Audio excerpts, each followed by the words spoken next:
o auxílio divino permaneça sempre conosco. Amém. Ontem nós tínhamos visto a necessidade de nos conhecermos para conhecer a Deus. Porque senão nosso relacionamento com Deus seria mentiroso. Seriam duas ilusões. Primeiro, a ilusão de quem eu sou. Sem me conhecer, sem partir de mim, da minha situação, das minhas misérias, dos meus conflitos, das minhas tristezas e alegrias. Como é que eu posso, de verdade, me dar a Deus? Como é que meu diálogo com Deus vai ser sincero se não parte de mim? Se não sou eu? E quem sou eu? Eu sou eu e as minhas situações. Eu sou eu com a minha história, com os meus conflitos.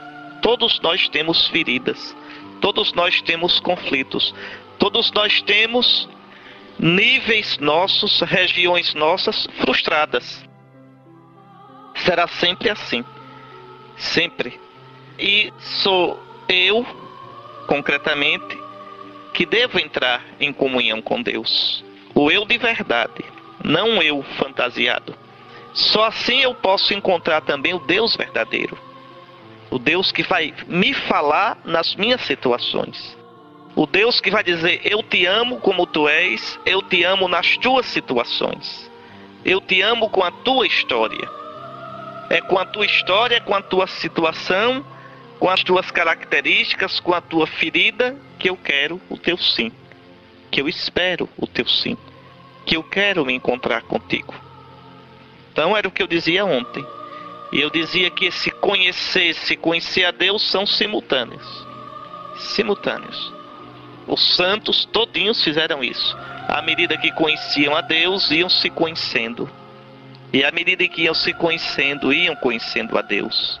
Na tua luz, contemplamos a luz. Ou seja, não é eu me conhecer à minha própria luz.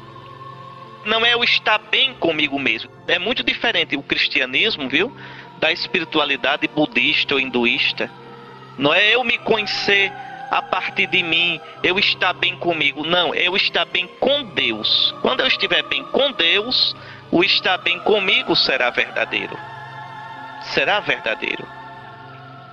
Porque o estar bem simplesmente comigo mesmo pode ser estar bem comigo mesmo na mentira, no pecado, no erro.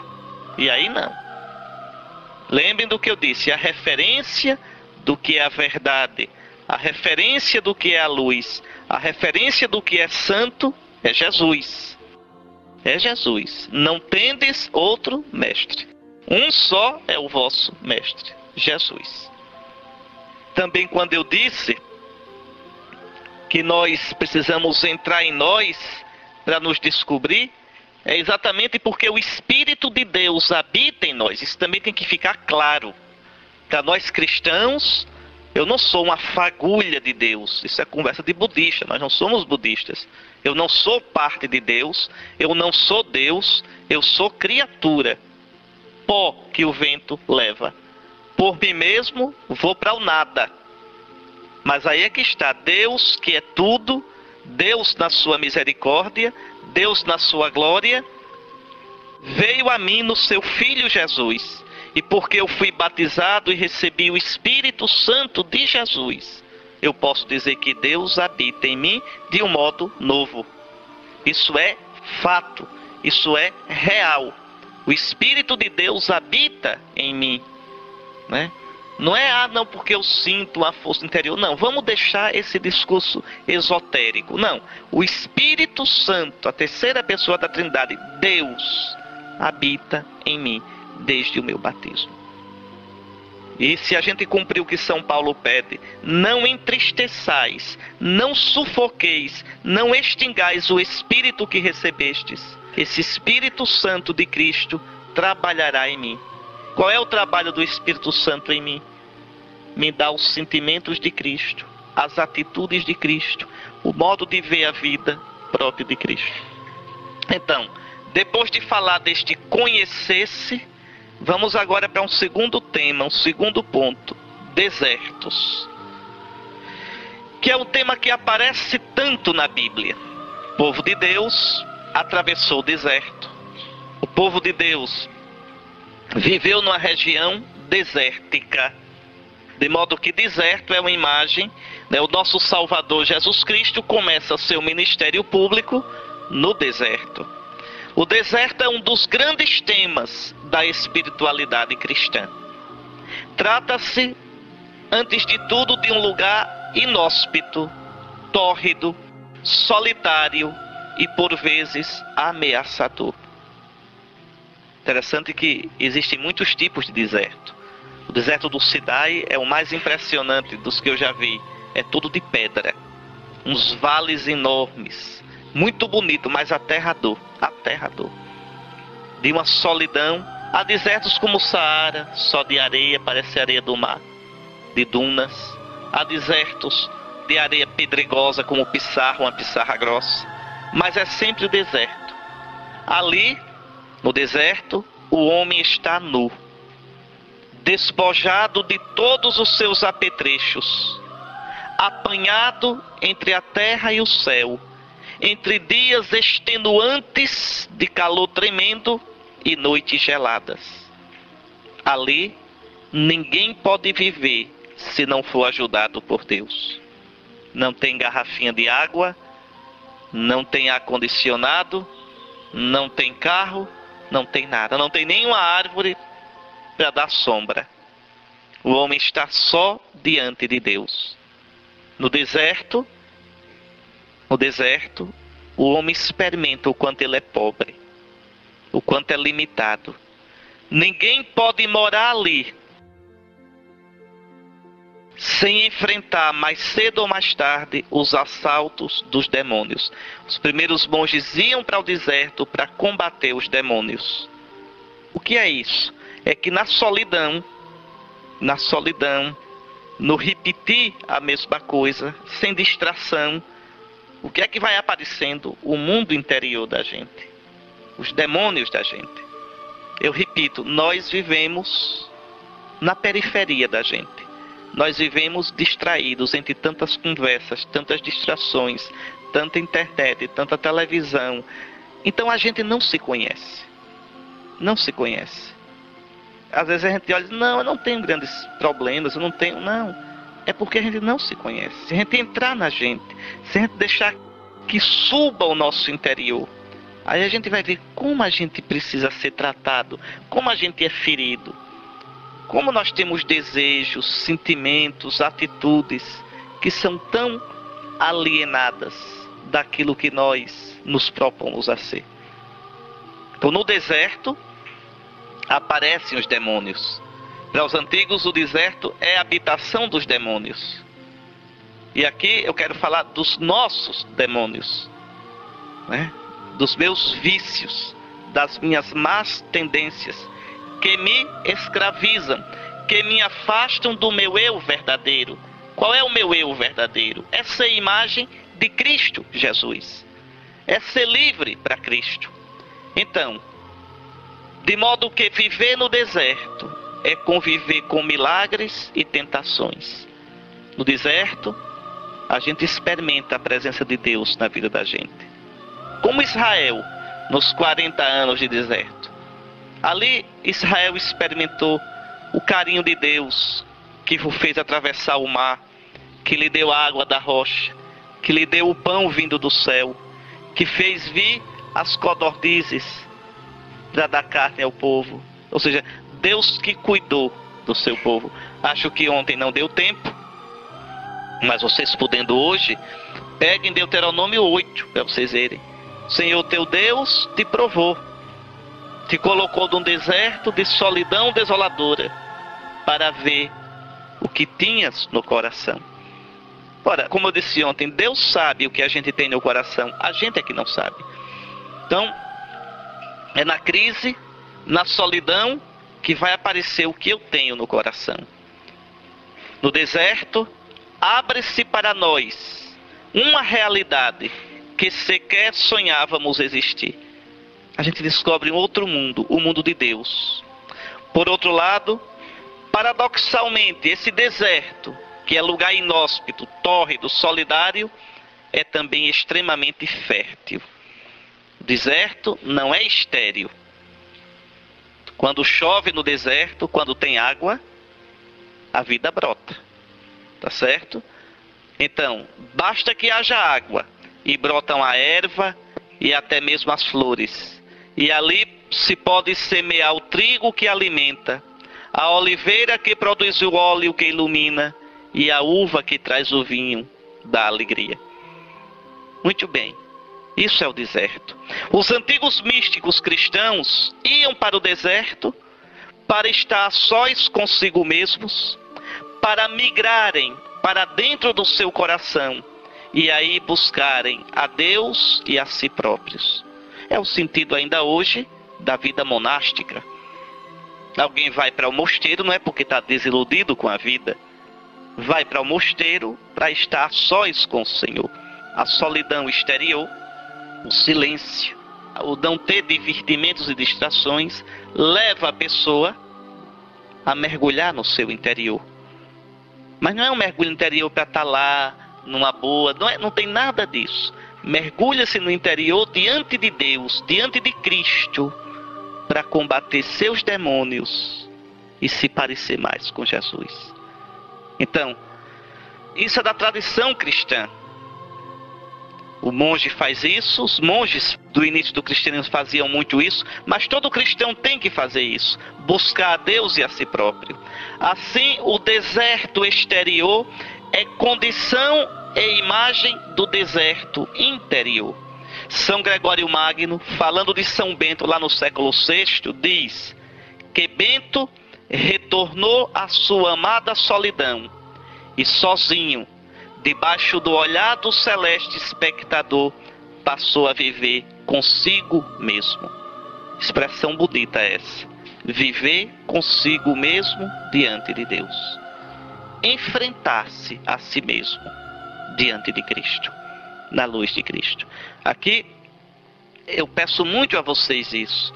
Aprendam na vida de vocês a criar momentos de deserto. Qualquer pessoa pode fazer isso. Momentos de silêncio.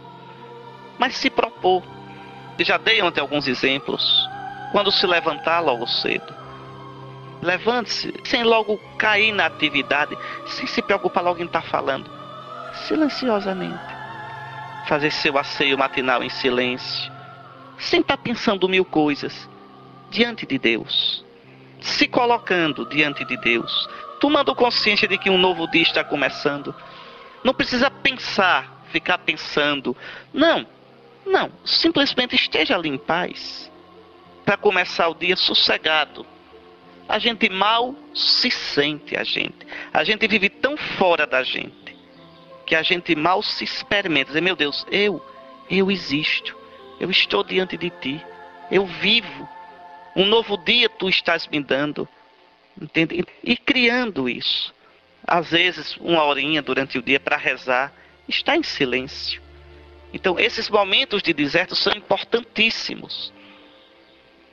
Para que a gente vá acabando essa quebradura de viver longe da gente, de viver alienado da gente. Essa palavra alienado, uma palavra que tem um sentido muito forte, vem do latim, alienos. Alienos deu também em português alheio, alienos, alheio, o outro. O que é uma pessoa alienada? É uma pessoa quebrada. Eu vivo como se não fosse eu, como se fosse outro. Sou alienado de mim.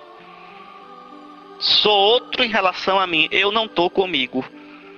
Pronto. Eu vivo fora de mim. Quebrado de mim. Distante de mim. Né? E aí eu não posso nem me dar a Deus, nem aos outros de verdade. E o mundo nos aliena profundamente. Nos quer manter longe de nós. Fora de nós. Pois bem, o deserto é também para os antigos morada dos demônios.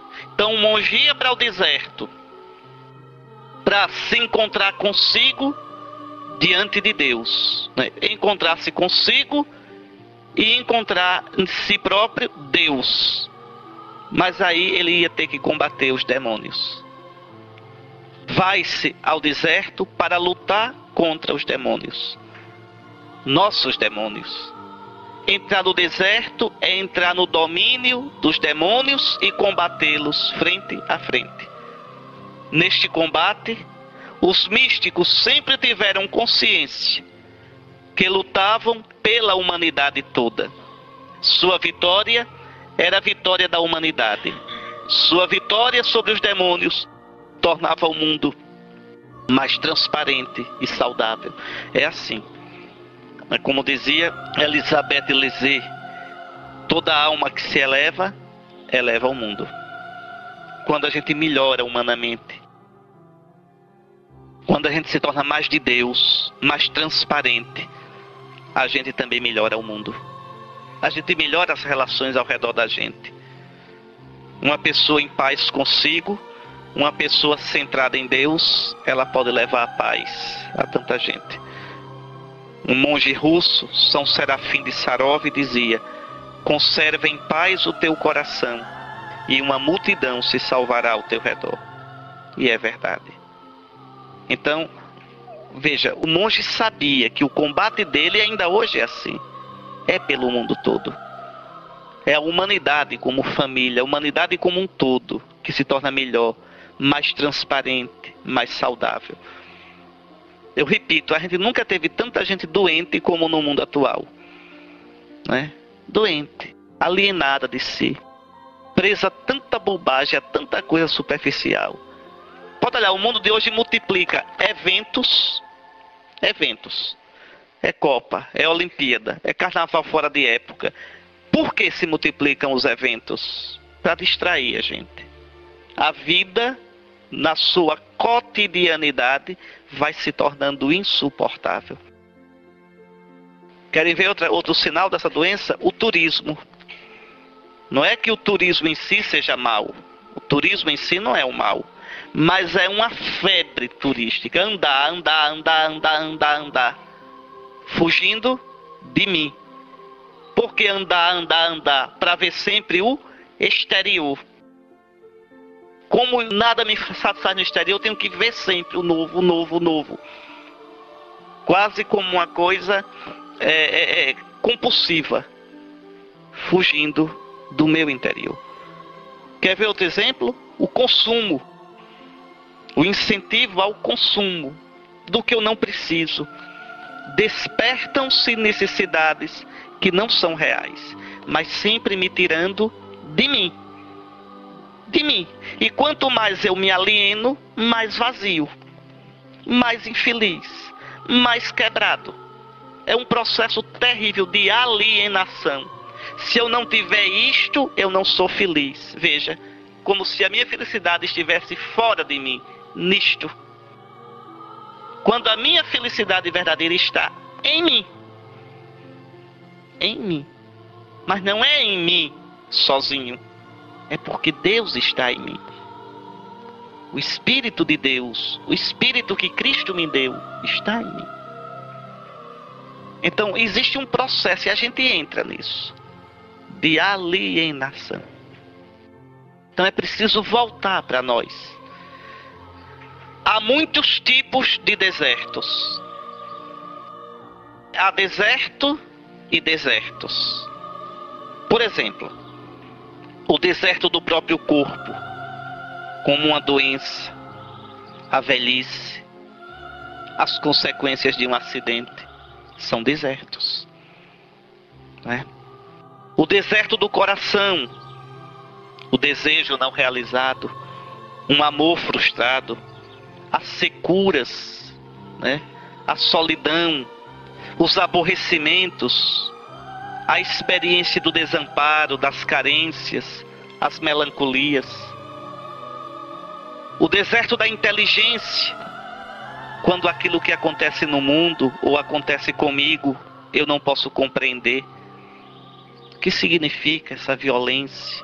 O que significou aquela injustiça que foi feita e ninguém repreendeu, ninguém restaurou a justiça? O que significa, por exemplo, a dor daqueles que foram vítimas dessas cheias em Alagoas e Pernambuco? São coisas que nos colocam em crise. Tudo que me coloca em crise é deserto. tudo que me coloca em crise. Pode ser no corpo, no afeto, na inteligência. O deserto terrível da fé, quando Deus nos escapa, quando desmoronam nossas seguranças e falsas muletas, quando as ideias que tínhamos transformado em Deus desabam. Quando eu procuro por Deus e parece que não consigo apalpá-lo. Parece que Deus é uma sombra, que Deus é irreal. Vejam, são desertos. O deserto de uma coisa que eu queria muito e frustrei. Uma coisa que eu esperava muito e não deu certo. Então a vida é cheia de desertos. Cheia. Agora, por trás desses desertos, no plural, esconde-se sempre a realidade única do deserto. É sempre o deserto. Pode ser de pissarra ou de pedra. Pode ser de areia ou de colinas. Mas é sempre o deserto. E o deserto nos convida ao autoconhecimento e ao conhecimento de Deus. O deserto é um perigo, é uma ameaça e é uma chance. Eu posso me perder no deserto, morrer de sede, nunca mais me aprumar.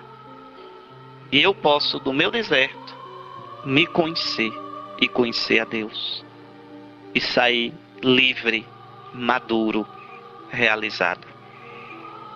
Israel foi levado para o deserto para aprender a ser povo de Deus. Para perder suas seguranças falsas e aprender a confiar só do Senhor. Então, o deserto nos desmascara. Quer dizer, faz cair nossas máscaras. Nossas falsas muletas, né? O deserto nos revela a fugacidade, a fragilidade da existência humana. E quando a gente de verdade renuncia a tudo isso, às miragens, né? Porque no deserto também tem isso, as miragens. Vocês sabem o que são as miragens. Com o calor, com aquela areia, aquela monotonia visual, a gente começa a ver o que não existe. Ver água, ver palmeira, mas nada disso existe. Quantas vezes a gente vê miragens na vida? Sonhos loucos na vida, ilusões. E se alimenta disso. Então é em Deus que a gente vai descobrindo, minha gente, o que é miragem, o que não é. O que é a verdade e o que não é. É danado, é tão fácil a gente se perder na vida. Entrar por caminhos que nos levam a nada. Então, quando a gente de verdade renuncia às miragens, quando renunciamos a preencher os nossos vazios com bobagens, com nossas megalomanias e fixações, então se nos revela o milagre da presença de Deus, do nosso próprio mistério e da beleza e riqueza de cada momento nosso, que traz em si a semente da eternidade. Cada momento nosso na vida é bonito. Cada momento. Pode ser momento de alegria ou de tristeza. Pode ser momento de sorriso ou de lágrima. Pode ser a vitalidade da infância, os sonhos da juventude ou os achaques da velhice. Cada momento, se a gente viver diante de Deus, é bonito. É bonito. É rico de possibilidades. Agora, se eu sou superficial e não sei viver esses momentos à luz de Deus, esses momentos me frustram, esses momentos me marcam negativamente. Se eu começo a correr do deserto, né, como eu coloquei aqui, enchendo meus vazios com bobagens. Por exemplo, todos nós temos carências. Todos nós. Quem é que não é carente? Agora a questão é essa. Eu preencho minhas carências com aquilo que me leva a Deus, que enche o meu coração, ou eu preencho minhas carências com bobagens, com ilusões, com miragens, que depois não me levam a nada. É interessante como hoje os consultórios de psicólogos e psiquiatras são cheios e as pessoas não são mais felizes. Porque não adianta fugir de si. Não tem terapia melhor, não tem psicólogo melhor do que a oração. Mas a oração verdadeira, que não é repetir mantras e fórmulas para me sentir em paz comigo mesmo. Não é isso. Não é olhar para o próprio umbigo. É olhar a Cristo na cruz. Que diz: aprendei de mim. Vinde a mim. Entrar na dinâmica de Cristo, que foi todo para o Pai, todo para os irmãos. Aí a gente encontra a cura. Aí a gente encontra a pérola de grande valor, o tesouro escondido no campo. Aí a gente encontra a paz. Aí a gente descobre o reino de Deus. Então, não adianta, porque a nossa tendência é essa. É fugir, né, das nossas carências, enchê-las com bobagens. Lembra-te de todo o caminho que o Senhor teu Deus te fez percorrer durante 40 anos no deserto, a fim de humilhar-te, colocar no humus, colocar no teu chão, colocar na tua verdade, tirar-te das tuas ilusões, tentar-te, colocar-te à prova e conhecer o que tinhas no coração. Portanto, reconhece no teu coração que o Senhor teu Deus te educava como um homem educa o seu filho.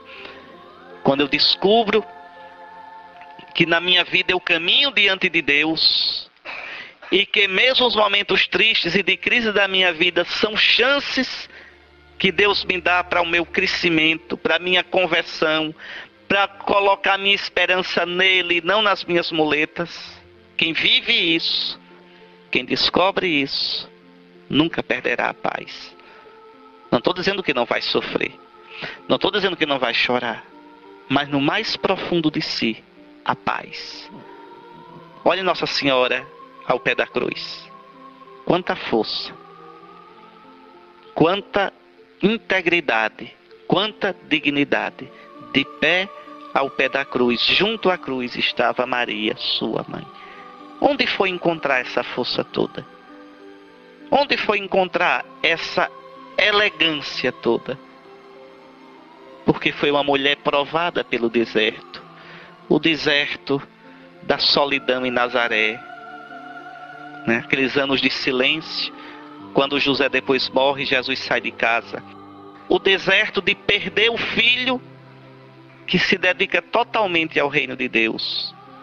O deserto de suportar o silêncio e as demoras de Deus. Vejam o resultado. Uma mulher livre, uma mulher serena, uma mulher totalmente encontrada em si, porque encontrada em Deus. Então, sem esse caminho de deserto, não tem vida cristã profunda. Não tem vida espiritual profunda. A vida cristã não se faz com oba-oba. Nada. Eu estou sentindo uma coisa tão... É muito mais do que estar sentindo isso ou aquilo. Sentimento, um dia você amanhece de bom humor, outro dia amanhece chutando até o vento. Sentimento, um dia você amanhece animado, outro dia amanhece desanimado. Sentimento, um dia você amanhece com vontade de rezar, vendo Deus em tudo, outro dia não amanhece vendo Deus em nada. Sentimento é assim. Se você vive do sentimento, você não constrói nada. Não. É uma atitude profunda, interior. Uma atitude de profunda comunhão com o Senhor. Viver diante do Senhor. Por isso, Deus conduz seus amigos ao deserto, para ali suportarem a luta com os demônios e, através da luta, poderem entrar no país da paz, ou seja, no país da visão de Deus. Quem não tiver sido tentado não poderá entrar no reino dos céus. Se suprimires a tentação, ninguém se salvará, diz Santo Antão, o pai de todos os monges, né, lá do século IV. Por que se suprimires a tentação, ninguém se salvará? Porque sem a tentação, a gente não se conhece. Sem a tentação, eu conheço uma ilusão de mim. Uma ilusão. Eu não vejo nem quais são meus pontos fracos. Eu só sei, quando eu repito, quando a gente vai ao médico, estou com uma dor, doutor. O que é que ele faz? Ele tenta a gente. Aperta. Dói aqui? Não. Dói aqui? Veja, está tentando, está cutucando. Não. Dói aqui? Aqui dói. Então agora vamos curar.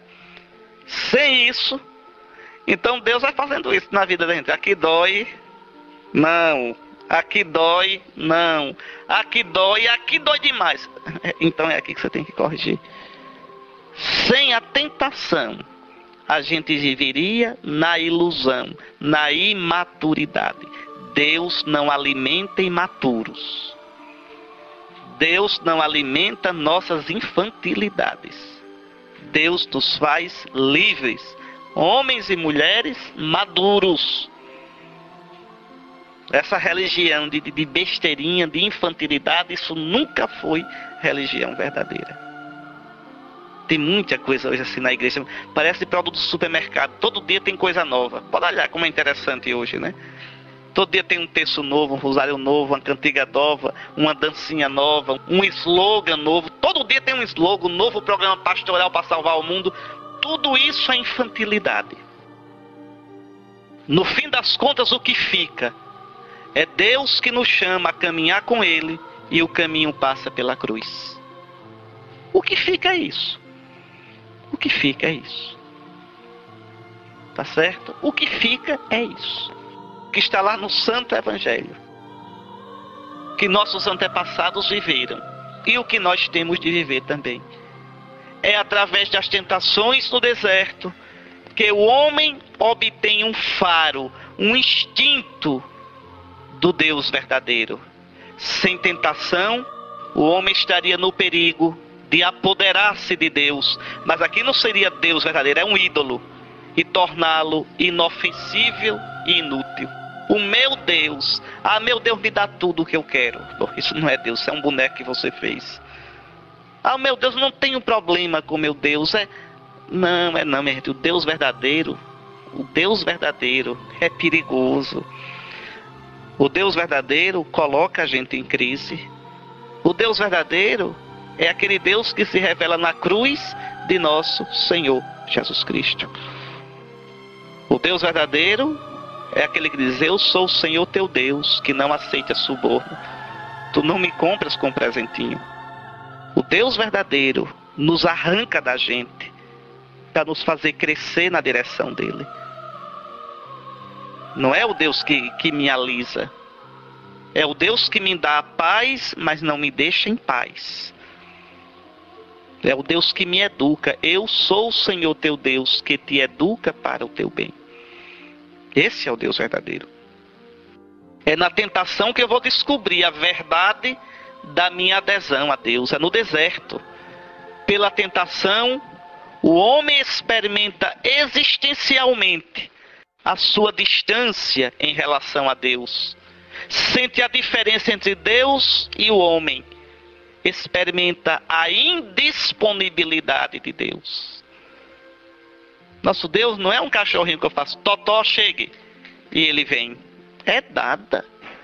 É nada. É não. É por isso que no Antigo Testamento não se pronuncia o nome de Deus. E por isso também os cristãos, na nossa oração litúrgica, nunca se diz o nome Javé, o nome de Deus. Por quê? Para deixar claro isso, que Deus, que se fez tão próximo de nós, que se deu a nós em Jesus, que a gente pode chamar de Abá, papai, esse Deus continua misterioso. É misterioso. Expliquem como é que Deus permite uma tragédia daquela de Alagoas. Expliquem como é que Deus permite que uma pessoa boa, decente, de repente tem um infortúnio na sua vida que parece destruir toda a sua existência. Explique como é que aquela mãe, com 3, 4 filhos, morre prematuramente deixando os filhos por criar. Explique. Explica aquele pai que passou 6, 7 anos lutando com um filho com um câncer no cérebro, com uma doação louca e no fim a doença vence. Depois de ter rezado tanto, pedido tanto, explique. Ou Deus não existe, só existe o vazio, o absurdo, ou esse Deus que existe e que é bom, porque nós vimos a cruz de Jesus, é um Deus que eu não consigo alcançar totalmente, cuja lógica eu não consigo entender.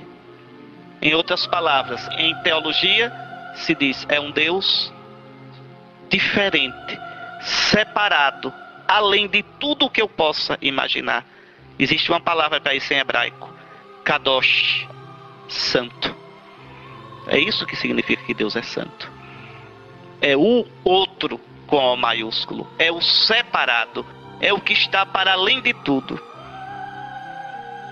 Diante disso, a gente só pode dizer, como diz a bênção hebraica dos judeus, bendito sejas tu, Adonai, nosso Deus, que guardas os segredos.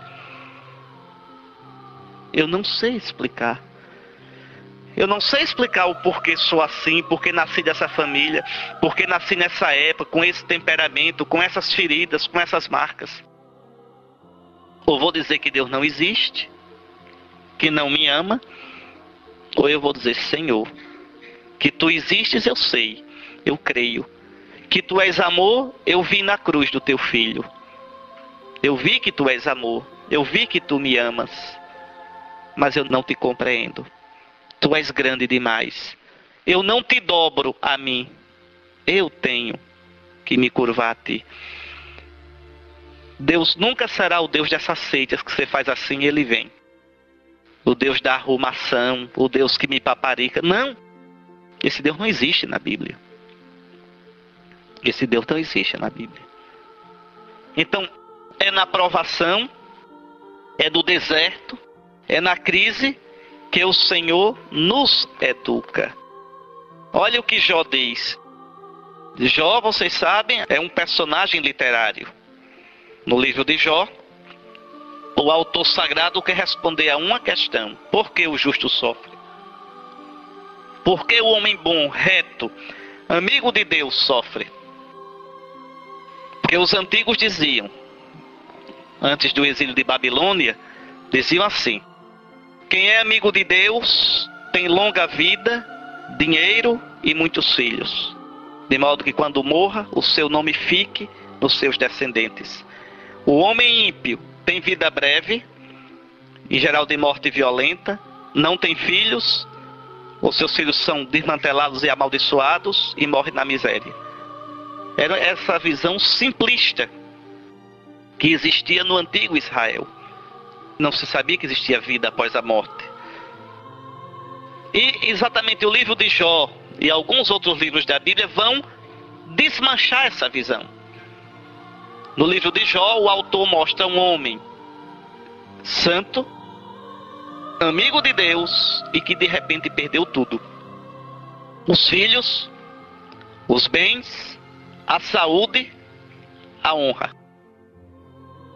Pronto. Aí vem 3 amigos, depois aparece mais um, para consolá-lo. E os amigos querem dizer uma coisa só: Jó, você aprontou alguma coisa contra Deus, por isso está sofrendo. E Jó vai dizendo: eu não aprontei nada, eu queria entender por que Deus faz isso comigo. E no fim, quando Deus aparece, não é para explicar. Pelo contrário, ele diz: Jó, quem és tu que questionas os meus desígnios? Vamos lá, Jó, responde, você que sabe tudo. Como foi que eu criei o mundo?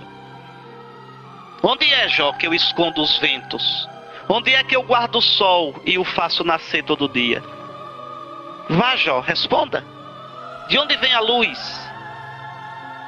Quem deu força às ondas do mar?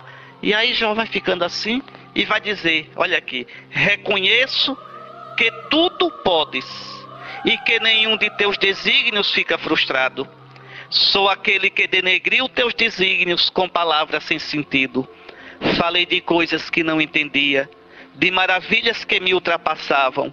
Conhecia-te só de ouvido, mas agora viram-te meus olhos. Por isso retrato-me e faço penitência no pó e na cinza.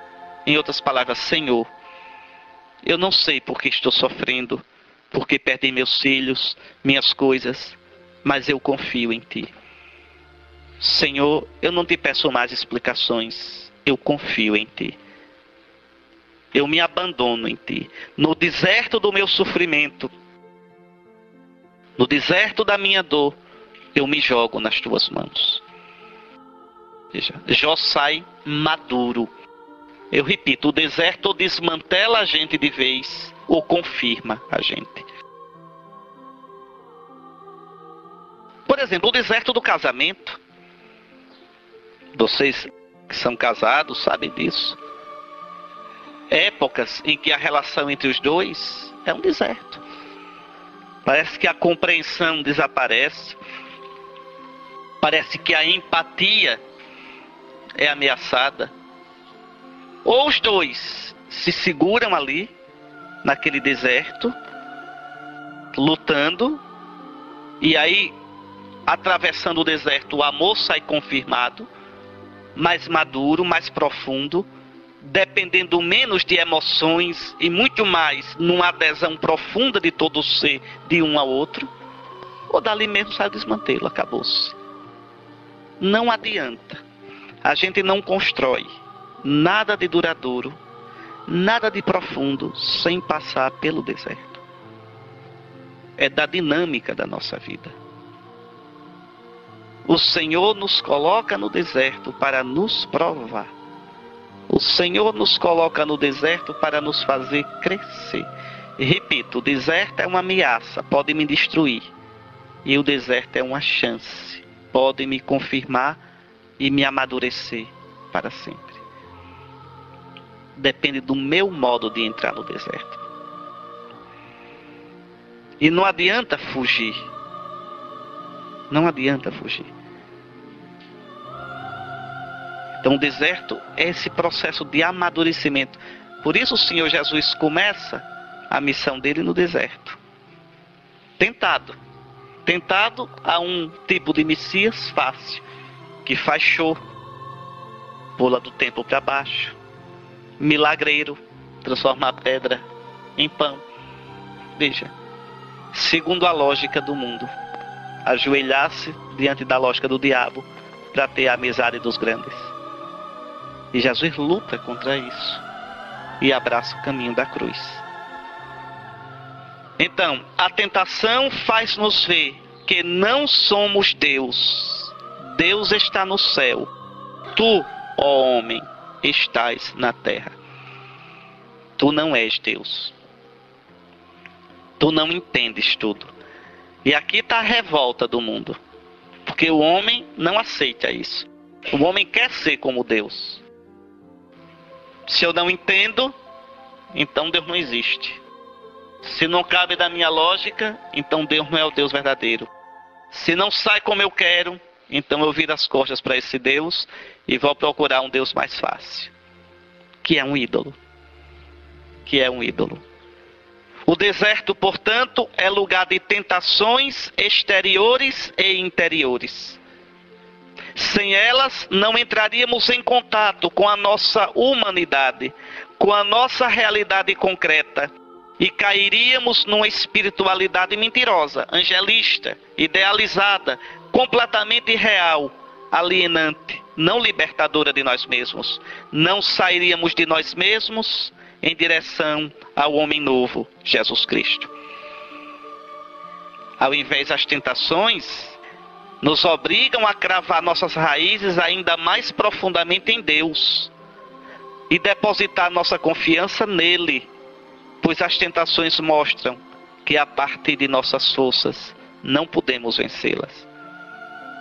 Tentações exteriores e interiores. Exteriores, as situações da vida, né? Aquelas que nos colocam em situações que não queríamos, que nos dão uma sensação de desconforto, desamparo. Olhamos para um lado e para o outro e nos encontramos acuados. E isso nos joga nas mãos de Deus. Eu levanto os meus olhos para os montes, de onde pode vir o meu socorro? Vem do Senhor. E vai rezar de verdade. Interessante, a tentação, a crise, a prova me faz rezar de verdade. De gritar, Senhor, salva-me porque eu estou morrendo. Senhor, agora não é palavra bonita não, eu preciso mesmo. E as tentações piores ainda, as tentações interiores, aqueles pedaços nossos que não conhecem a Deus e que às vezes gritam dentro da gente por causa do nosso pecado, e que se a gente se deixar levar por essas tentações, a gente se desagrega todinho e se afasta de Cristo, se afasta do nosso propósito de ser todo de Cristo. É necessário enfrentar quer as situações externas, quer as internas, para termos a autêntica maturidade humana e cristã.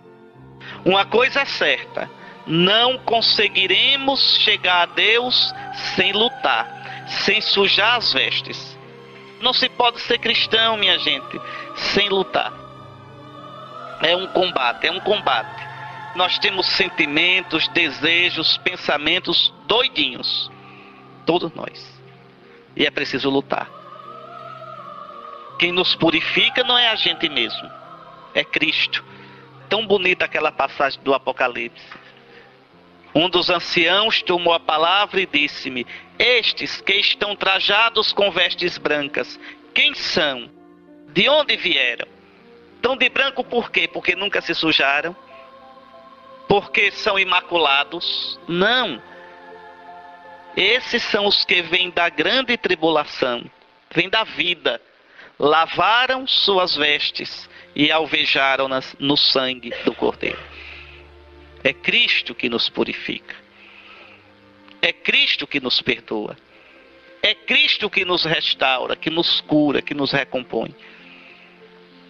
Todos nós atravessamos por tantas situações na vida que a gente não gostaria de atravessar. E às vezes fazemos coisas das quais depois nos arrependemos tanto e até nos envergonhamos.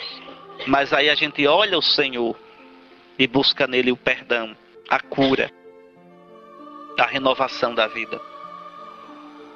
Diante das tentações, não nos é pedido que sejamos impecáveis, certinhos, sem defeitos e máculas. O que o Senhor nos pede é que lutemos, crendo no amor de Deus. Esse amor é o próprio Espírito Santo. Está lá em Romanos, no capítulo 5, versículo 5. O amor de Deus foi derramado nos nossos corações pelo Espírito que nos foi dado, o Espírito Santo. O bom cristão não é o impecável, mesmo porque não tem ninguém impecável, mas é aquele que é fiel no caminho para Deus. É aquele que luta, que caindo se levanta, que errando se conserta, que se desviando volta a caminho. Aquele que se familiariza com os demônios através da tentação, encontra a verdade de sua alma e descobre os abismos do seu inconsciente, os pensamentos homicidas. A gente às vezes não quer matar o irmão, matar de tanto jeito, matar desprezando, matar falando mal, matar passando por cima, matar com prepotência. Nossas representações sádicas de levar sofrimento às vezes para os outros, de vingança, as nossas fantasias imorais. Nós só nos tornamos seres humanos maduros quando nos confrontamos com esta verdade, quando somos experimentados pela tentação. Então a tentação tem um aspecto positivo. Ela nos dá um novo tipo de familiaridade com Deus, de dizer: Senhor, socorre-me. Senhor, eu não sou bom não. Senhor, ajuda-me. Como Pedro, salva-me, Senhor, que eu estou perecendo. A tentação faz a minha relação com Deus ser mais verdadeira. Não estou dizendo que a tentação é boa em si, mas que causa um bem em nós. Por isso Jesus nos ensinou: não nos deixes cair em tentação. Ele não ensinou a gente a dizer: Senhor, que eu não seja tentado. Não, Senhor, que eu não caia em tentação. Livra-nos do maligno. Tá certo? Livra-nos do maligno. Estava escutando essa semana alguém dizendo um menino que tinha medo do bicho. Como é o nome do bicho, meu Deus do céu? Pera aí. O Malamém, né? Sabe dessa história, não sabe?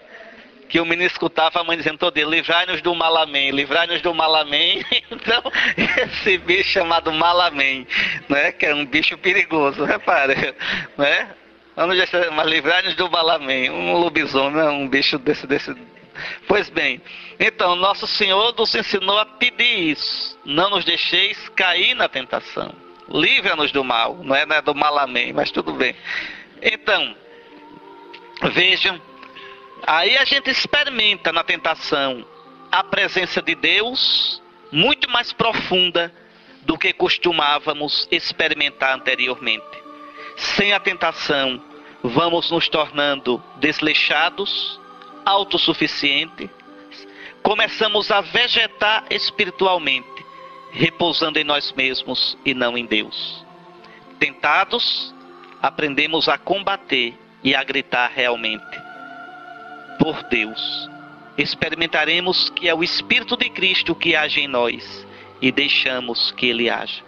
Bendito seja o Senhor, meu rochedo, que treina minhas mãos para a batalha e meus dedos para a guerra. Meu amor e minha fortaleza, minha torre forte e meu libertador, o escudo em que me abrigo e que a mim submete os povos. Então veja, é pela tentação que eu vou me conhecer. Repito, Deus me quer santo, mas não com a santidade falsa, fabricada. A minha santidade é dizer sim a Deus a partir da minha realidade concreta, das minhas limitações, dos meus vícios de caráter, de temperamento. É aí que Deus me espera. Quem se preocupa sobretudo em ser correto, certinho, impecável, pode correr o risco de não viver a vida plenamente, com medo de possíveis falhas. É como aquele que não se levanta da cama de manhã para não errar. Então pronto, fica na cama a noite todinha, o dia todinho, não vai viver. Não, é na batalha que a gente se faz.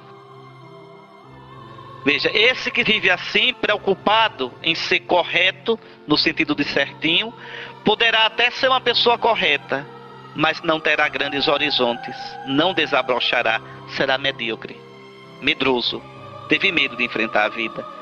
Contar com a possibilidade da tentação, saber enfrentá-la em paz, com a consciência de que ela faz parte da vida, torna-nos mais humanos e, portanto, mais humildes. Santo Isaac de Nínive já o percebia. Tem uma frase que eu gosto muito, Santo Isaac de Nínive: feliz o homem que conheceu as próprias misérias, porque aprende a ter misericórdia. Eu tenho misericórdia do outro, porque eu conheço as minhas misérias. Quem não conhece suas misérias, trata os outros com chicote.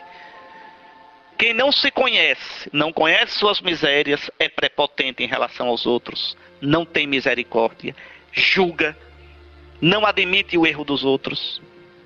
Uma pessoa que age assim é uma pessoa que nunca entrou em si para ver sua própria fraqueza, sua própria limitação, sua própria incoerência, seu próprio pecado. Quanto mais o homem diante de Deus se conhece, mais se enche de misericórdia para com os outros.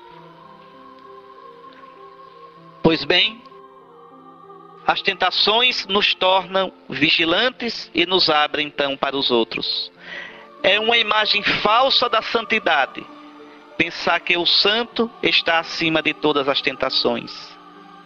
Estar conscientes delas, das tentações, sem deixar-se dominar por elas, é um caminho que nos mantém vivos e sempre de novo nos recorda que não podemos nos tornar melhores por nós mesmos, mas somente Deus poderá nos transformar. Somente Ele nos dá a vitória contra as tentações. Uma experiência na minha vida que eu agradeço a Deus foi o tempo do mosteiro, exatamente por isso.